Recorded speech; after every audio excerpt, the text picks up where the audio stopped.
In the ceaseless flow of economic data points, a single number can ripple outward like a tossed pebble on a still pond. Such was the case with January's Consumer Price Index, which showed an unexpected pop in a wonky but important number called owner's equivalent rent.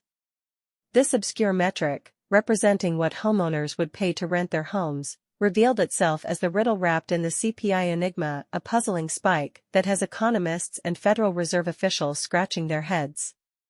For the lay observer, the CPI is where the rubber meets the road on inflation. It quantifies the changing costs of life's necessities, housing, food, energy, and so on. Its movements guide the Fed in its eternal struggle to foster an economic Goldilocks zone of stable prices and maximum employment. So when owner's equivalent rent, OER, the heaviest component of the CPI, jumped higher in January, eyebrows arched.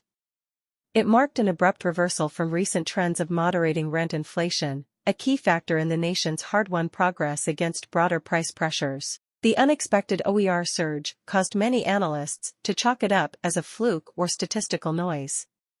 After over a year of the Fed's aggressive interest rate hikes to curb inflation, surely rental costs couldn't be re-accelerating?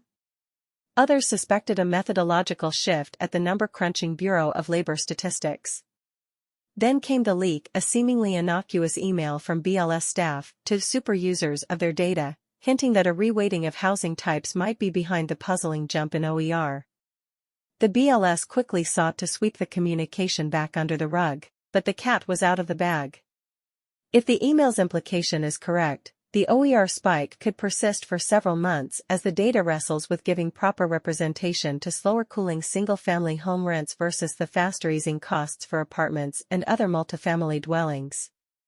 Every month, the BLS churns out a numbing torrent of statistics aimed at quantifying the economy's vital signs.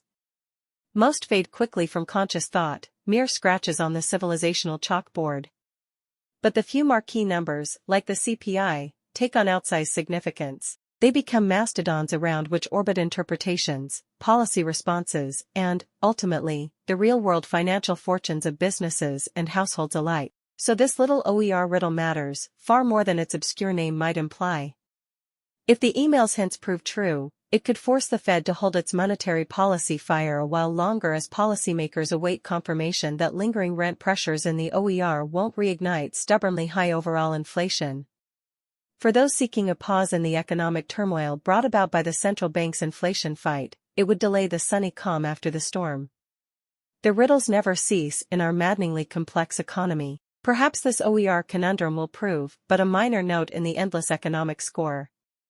Or maybe, like a pesky snag in a sweater, it will unravel into a new tangle necessitating aggressive monetary untangling.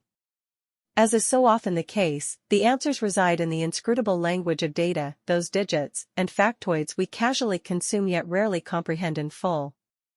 Behind their sparse entries lie entire civilizational narratives, if only we have the patience and perspicacity to tease out their deeper truths.